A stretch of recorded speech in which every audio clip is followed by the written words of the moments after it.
소설 들려주는 여자. 소들려의 감성 오디오북.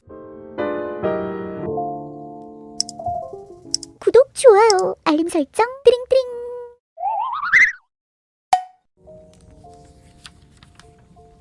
안녕하세요. 소들려입니다.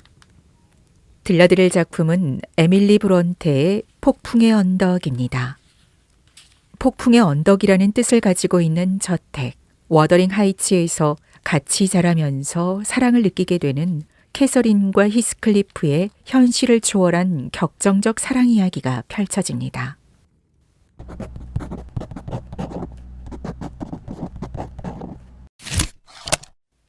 드러시 크로스 저택에 새들게 된 로구드가 집주인 히스클리프를 만나기 위해 황량한 벌판에 위치한 워더링 하이츠를 찾아오면서 이야기는 시작됩니다. 묘한 분위기를 풍기는 그곳에서 하룻밤 묵게 된 로구드.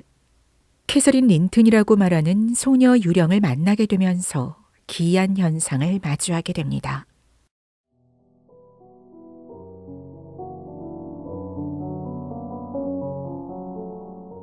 폭풍의 언덕. 에밀리 브론테. 출판사 북로드. 옴기니 북트랜스.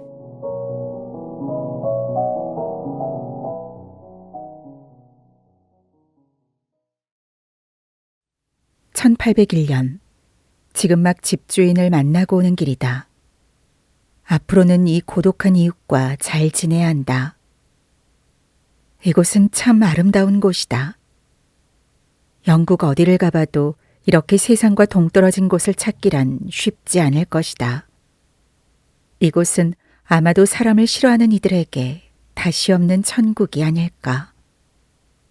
그리고 히스클리프와 나는 고독을 나누기에 꽤 좋은 친구가 될 것 같다. 참 괜찮은 친구다. 내가 말을 타고 찾아가자 그는 짙은 눈썹 아래 움푹 들어간 검은 눈으로 의심쩍은 듯 나를 바라보았다. 그리고 내가 이름을 말하며 소개하자 그는 경계하며 조끼 주머니에 찔러 넣은 손가락을 더 깊숙이 밀어 넣었다. 나는 그런 그의 모습에 더욱 호감이 갔다. 물론 그는 아마 모르겠지만. 히스클리프 씨죠? 내가 묻자 그는 고개만 끄덕였다. 저는 이번에 새로 새든 로구드입니다. 이곳에 도착하자마자 곧바로 찾아뵌 이유는 요전에 드러시 크로스 저택을 빌리겠다고 제가 너무 귀찮게 졸라대서 혹시 폐를 끼친 건 아닌가 하는 마음에 인사라도 드리려고 온 것입니다. 듣기론 다른 계획이 있으셨던 모양이더군요. 그러자 그는 조금 놀란 듯 대꾸했다. 드러시 크로스는 내 집이요. 난 원래 폐를 끼치도록 내버려두는 사람이 아니오. 자, 안으로 들어오시오. 그는 거의 입술을 담은 채로 말했기 때문에 안으로 들어오라는 말이 마치 당장 꺼지라고 중얼거리는 것처럼 들렸다. 심지어 그는 말로는 들어오라고 하면서 자기가 기대고 있는 문을 열어주지도 않았다. 그런 무뚝뚝한 태도 때문에 나는 더더욱 안으로 들어가야겠다는 오기가 생겼다. 나도 꽤 무뚝뚝한 사람인데 그는 나보다 더한 것 같아 오히려 관심이 갔다. 내가 탄 말이 가슴으로 정문을 밀자 그제야 그는 주머니에 찔러 넣은 손을 빼내 문의 쇠사슬을 풀었다. 화난 듯 앞장서 가던 그는 안뜰에 들어서자 큰 소리로 외쳤다. 이봐 조셉, 로구드 씨 말 좀 끌고 가. 포도주도 좀 가져오고. 조셉은 제법 나이 많은, 아니 숫째 노인이라고 할 만한 사람이었다. 건강하고 힘도 좋은 듯 했지만 나이가 꽤 많아 보였다. 그는 내 말꽃비를 받아들면서 불쾌한 목소리로 나직하게 중얼거리더니 못마땅한 표정으로 나를 바라보았다. 워더링 하이츠는 히스클리프 씨의 집 이름이다. 워더링이란 거센 바람이 불 때 이 언덕에 급격하게 휘몰아치는 대기를 함축적으로 표현하는 이 지방의 독특한 형용사다. 이 집은 폭풍이 정면으로 불어닥치는 위치에 있어서 이곳 사람들은 1년 내내 맑고 상쾌한 바람을 쐴 것이다. 집 옆에 서 있는 전나무 몇 그루가 제대로 자라지 못하고 쓰러질 듯 기울어진 것이나 자비를 갈망하듯이 모두 태양 쪽으로 가지를 뻗은 앙상한 가시나무를 보면 언덕 너머로 불어오는 북풍이 얼마나 거센지 짐작할 수 있었다. 다행히 건축가도 그 점을 염두에 두고 이 집을 견고하게 지어놓았다. 좁은 창들을 벽 깊숙이 박아 넣었고 집 모서리는 큼직한 돌로 튼튼하게 받쳐놓았다. 현관으로 들어서기 전에 나는 걸음을 멈추고 집 정면과 현관문 가장자리에 새겨진 수많은 기괴한 조각들을 유심히 바라보았다.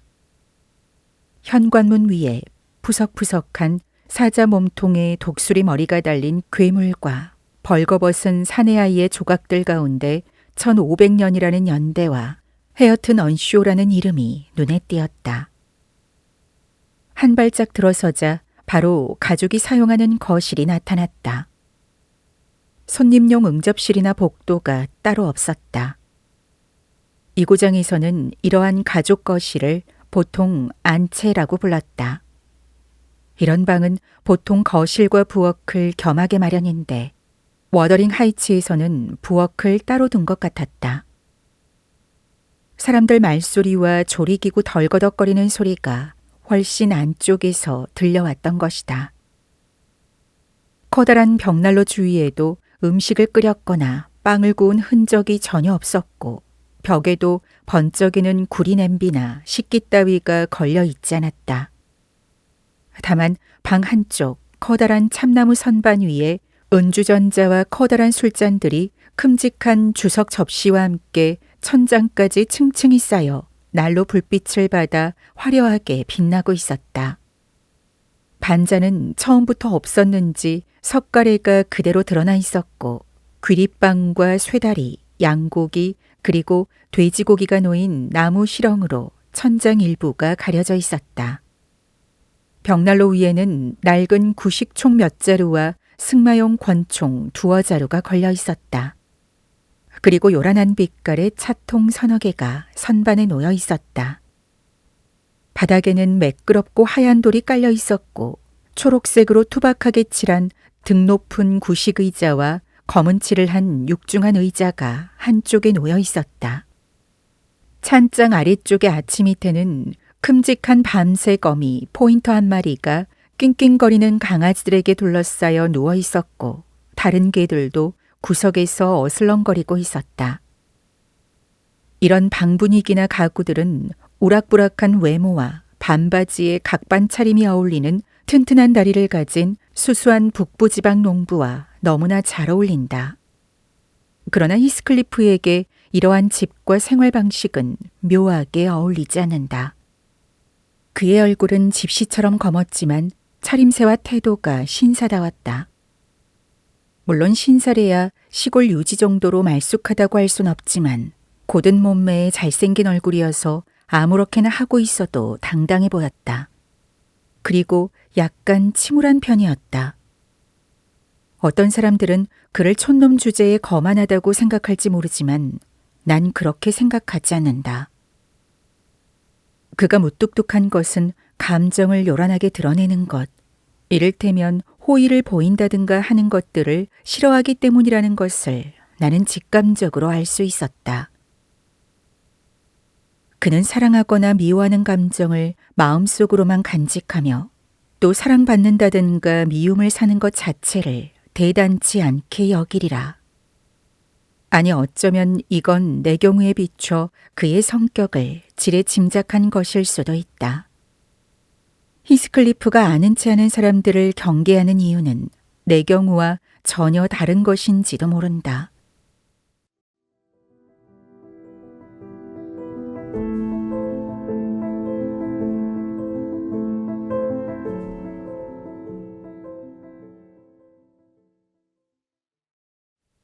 질나는 촛불을 가리고 앞장서서 계단을 올라가면서 소리내지 말라고 주의를 주었다.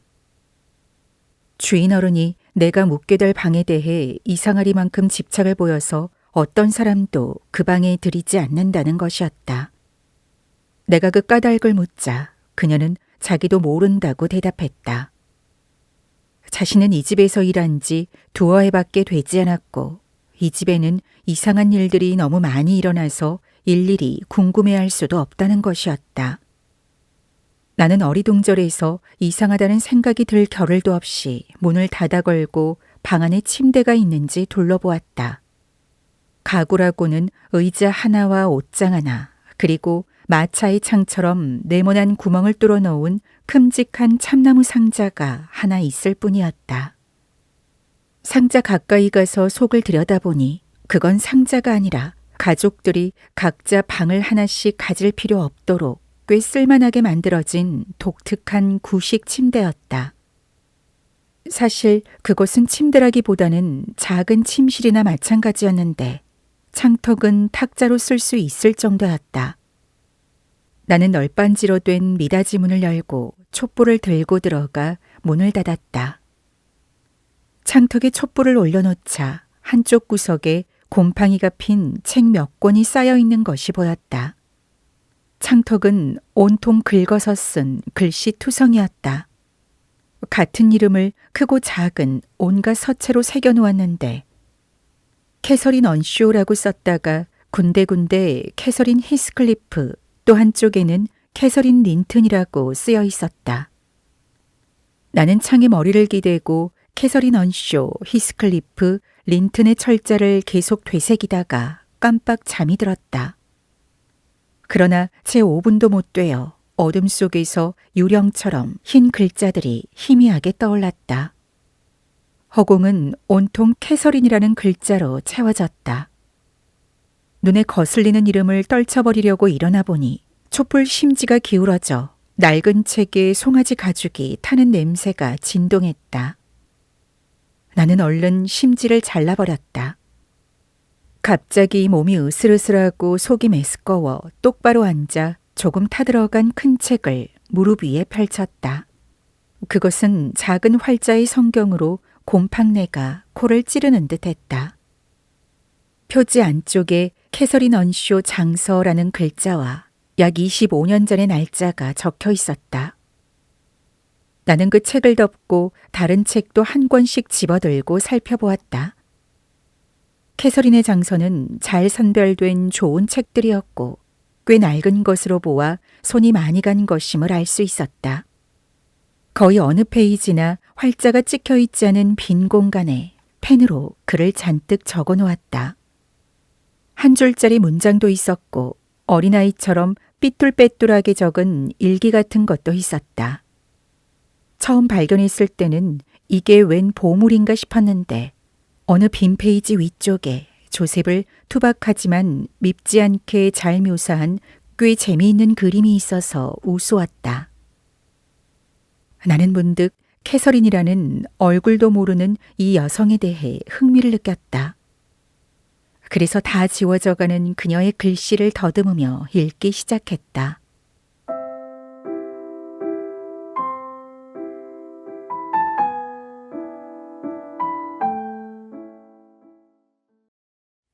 정말이지 지긋지긋한 일요일이다. 아버지가 다시 살아오신다면 얼마나 좋을까. 힌들러 오빠가 아버지 대신이라니 이보다 더 끔찍한 일이 있을까. 오빠는 정말이지 히스클리프한테 너무 잔인하다. 그래서 H와 나는 그에게 반항할 결심을 하고 오늘 저녁 그 첫 발을 내디뎠다. 오늘은 하루 종일 비가 억수같이 퍼부어서 교회에 갈 수 없었다. 그래서 조셉은 우리를 다락방에 모아놓고 설교를 했다. 그동안 힌들리 오빠와 올케 언니는 아래층 난로가에서 느긋하게 불을 쬐고 있었는데 두 사람이 성경을 읽지 않은 게 틀림없다. 저 가엾은 머스마이 히스클리프와 나는 기도서를 가지고 올라오라는 명령을 받았다. 우리는 곡식 자루 위에 나란히 앉아 덜덜 떨고 있었다. 제발 조셉도 추위를 탔으면, 그래서 설교를 빨리 끝내줬으면 했지만 부질없는 기대였다. 예배는 꼬박 3시간이나 계속되었다. 그런데도 오빠는 우리가 내려오는 것을 보고 벌써 끝났냐며 소리쳤다. 정말 해도 해도 너무한다. 게다가 전에는 일요일 저녁에 시끄럽게 하지만 않으면 놀아도 되었는데 지금은 조금만 웃음소리를 내도 당장 구석으로 쫓겨난다. 너는 이 집에 주인이 있다는 걸 모르느냐? 내 비위를 거스르는 놈은 가만두지 않겠어. 여보, 프랜시스, 그놈 머리털 좀 잡아당겨. 방금 그 녀석이 시끄럽게 손가락을 퉁겼거든. 폭군 같은 오빠가 이렇게 말하자 프랜시스 언니는 그의 머리카락을 확 잡아당기고는 오빠한테 다가갔다. 프랜시스 언니가 오빠 무릎에 앉자 두 사람은 어린 아이들처럼 입을 맞추고 시시껄렁한 이야기를 주고받았다. 우리가 듣기에도 낯간지러운 유치한 잡담이었다. 우리는 찬장 및 아치 속으로 기어들어 최대한 다리를 펴고 앉았다. 내가 막 앞치마를 이어서 커튼처럼 쳤을 때 마구간에서 일하던 조셉이 무슨 할 일이 있는지 들어왔다. 그는 내가 만든 커튼을 확 잡아떼고 내 뺨을 후려치더니 소리쳤다. 주인어른 장례식이 끝난 지 얼마 되지도 않았어. 안식일도 아직 지나지 않았고 복음소리도 귓가를 떠나지 않는데 장난이나 치고 있다니 부끄럽지도 않아? 그러고는 낡아빠진 설교집을 강제로 우리 손에 한 권씩 쥐어주고 희미한 난로 불빛에 읽으라고 우리를 똑바로 앉혔다. 하지만 나는 그런 상태에서는 도무지 책을 읽고 싶지 않았다. 그래서 유익한 책 같은 건 필요 없다고 소리치면서 책 표지를 찢어 계집 쪽으로 던져버렸다. 히스클리프도 들고 있던 책을 그쪽으로 차버렸다. 결국 한바탕 소동이 벌어졌다. 우리의 목사님 조셉이 소리쳤다. 나리, 이것 좀 보세요. 캐시 아가씨가 구원의 갑옷의 겉표지를 떼어버리고 히스클리프는 파멸로 가는 큰 길 제1권을 발로 차버렸지 뭡니까? 이런 짓을 하다니 정말 소름이 끼치는군요. 힌들리 오빠가 천국 같은 난로가를 떠나 우리한테 다가오더니 하나는 멱살을 잡고 또 하나는 팔을 잡아 한꺼번에 부엌 구석으로 힘껏 내던졌다. 조셉은 거기 있으면 틀림없이 악마가 나타나 데려갈 거라고 으름장을 놓았다. 우리는 각자 떨어져 쭈그리고 앉아 악마가 나타나기를 기다렸다. 나는 문을 조금 열어 빛이 들어오게 한 뒤 선반에서 잉크병을 꺼내 20분 정도 이 글을 썼다. 히스클리프는 답답한지 소젖자는 하녀의 외투를 둘러쓰고 들판으로 나가자고 했다. 좋은 생각이었다. 그러면 불통스러운 영감은 정말 악마가 우리를 데려갔다고 생각할지 모른다. 비가 내리긴 했지만 아무렴 여기보다 더 춥고 축축하지는 않을 것이다. 다음은 다른 이야기가 적힌 것으로 보아 캐서린은 그 계획을 실행한 모양이었다. 이번에는 꽤 우울한 내용이었다. 힌들리 오빠가 날 이렇게 슬프게 만들 줄은 미처 몰랐다. 베개에 기대지도 못할 만큼 머리가 아팠다. 눈물은 그치지도 않았다. 힌들리 오빠는 불쌍한 히스클리프를 집 없는 떠돌이라며 우리와 함께 앉지도 못하게 하고 식사도 같이 못하게 했다. 그리고 나한테 이제부터 히스클리프와 어울리지 말라고 했다. 자기 말을 따르지 않으면 그를 내쫓겠다고 으름장을 놓았다. 심지어 오빠는 아버지가 히스클리프에게 너무 호의를 베풀었다며 원망했다. 오빠는 히스클리프를 원래 처지로 돌려놓겠다고 단단히 벼르고 있다.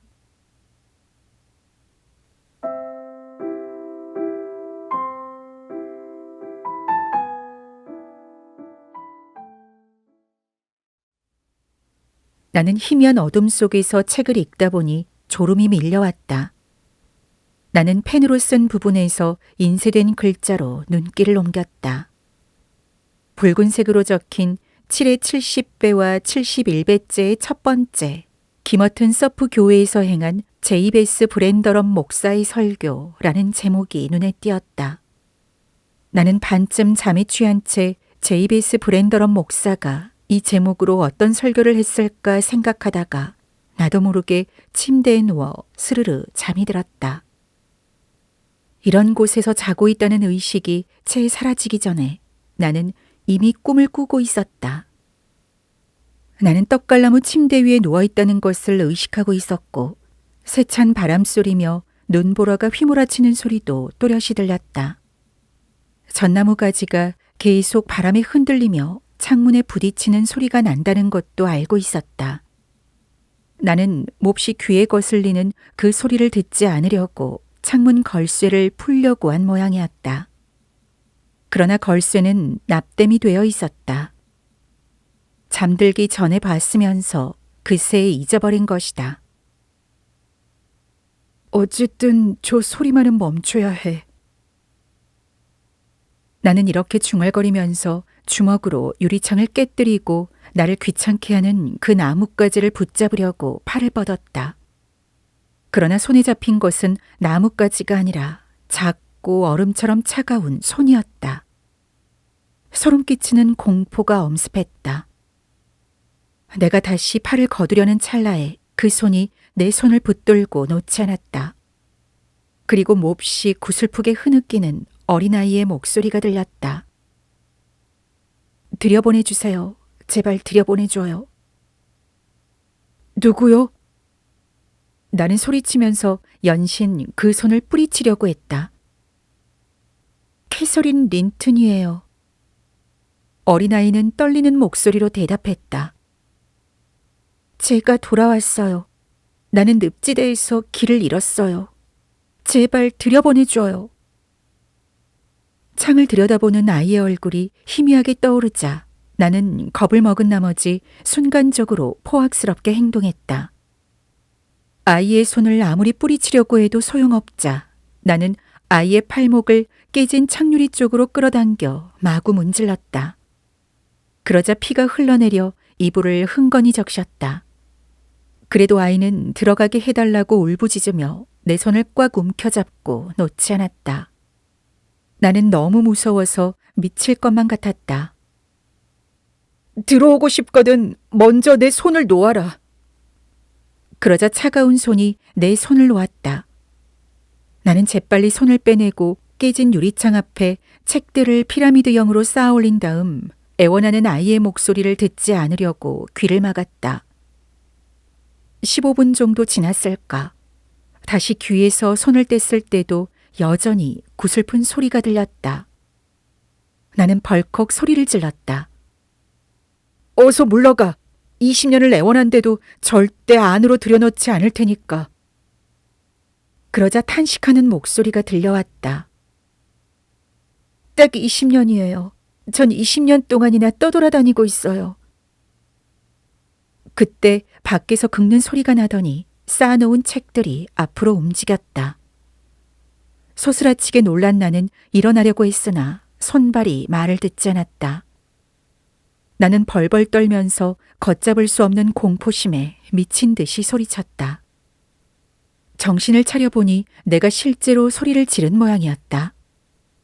급한 발걸음 소리가 내가 있는 방문 앞에서 멈추더니 누군가 문을 우악스럽게 획 열었다. 그러자 머리맡 사각창으로 불빛이 희미하게 비쳐들었다. 나는 여전히 덜덜 떨면서 이마에 땀을 닦았다.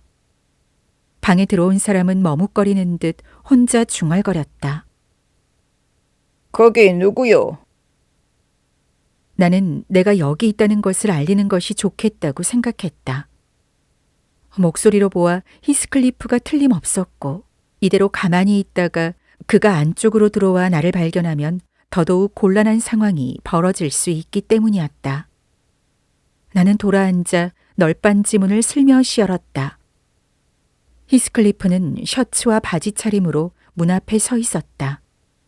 촛불을 들고 있는 손가락 사이로 촛농이 흐르고 있었고 얼굴빛은 등 뒤의 벽처럼 하얗게 질려 있었다. 널빤지 문이 삐걱하고 열리는 소리에 그는 벼락이라도 맞은 듯 놀란 모양이었다. 그는 들고 있던 촛불을 바닥에 떨어뜨리고도 너무 놀란 나머지 한동안 주울 생각도 하지 않았다. 오늘 밤 당신이 재워준 사람입니다. 악몽을 꾸는 바람에 그만 소리를 질렀나 봅니다. 죄송합니다. 그는 촛불을 다시 주워 계속 들고 있기 힘든 듯 의자 위에 놓으면서 말했다. 뭐요, 로구드 씨? 그런데 누가 당신을 이 방으로 데려다 줬소? 내 그놈을 당장 이 집에서 내쫓아야겠군. 그는 손바닥에 손톱이 박힐 정도로 주먹을 꽉 쥐고 덜덜 떨리는 턱으로 이를 악물고 말했다. 대개 하녀 질라가 데려다 줬습니다. 난 이렇게 대답하고 얼른 침대에서 내려가 옷을 입었다. 당신이 하녀를 내쫓든 말든 난 상관없습니다. 그럴만하니까요. 그녀는 나를 이용해서 이 집에 유령이 산다는 증거를 찾아낼 심산이었던 모양입니다. 정말이지 유령과 악마가 들끓고 있군요. 도대체 무슨 말을 하는 거요? 그리고 지금 뭐 하는 거요? 이왕 이렇게 되었으니 오늘 밤은 그냥 여기서 주무시오. 하지만 그런 무시무시한 소리는 제발 지르지 마시오. 목이라도 잘리는 거라면 모를까. 그렇게 소란 피우는 것은 용납할 수 없소. 어린아이 유령이 창문으로 들어왔다면 아마 내 목을 졸라 죽였을 겁니다.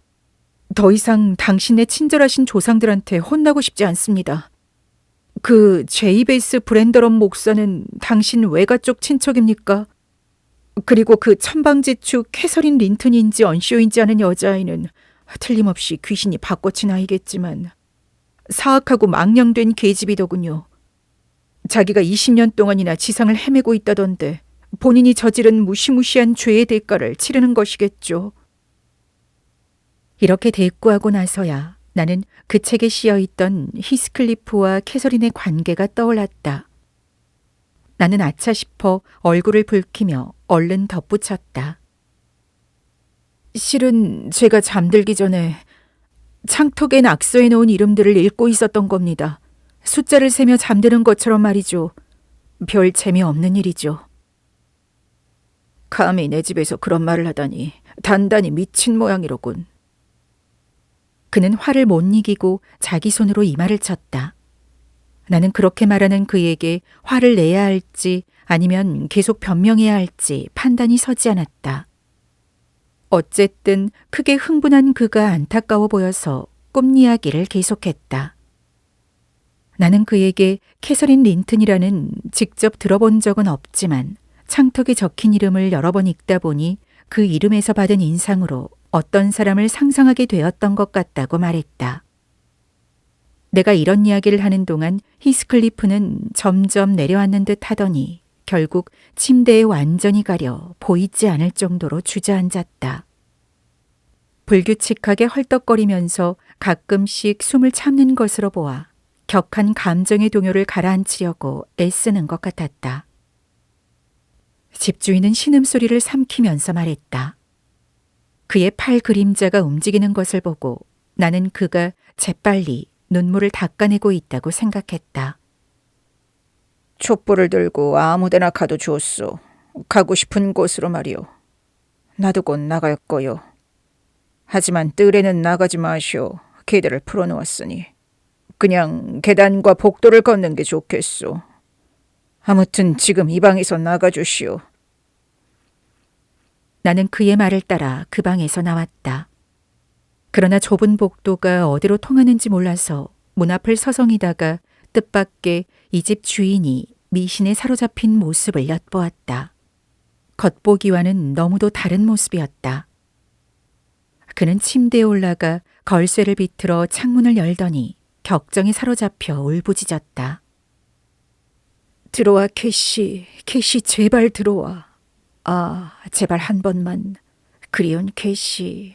내 말 들어, 캐서린. 제발 한 번만. 고뇌로 가득 찬 그의 비통한 울부짖음에 나는 안 됐다는 생각이 들었다. 하지만 내 꿈 이야기에 왜 그가 그토록 슬퍼하는지 도무지 짐작이 가지 않았다.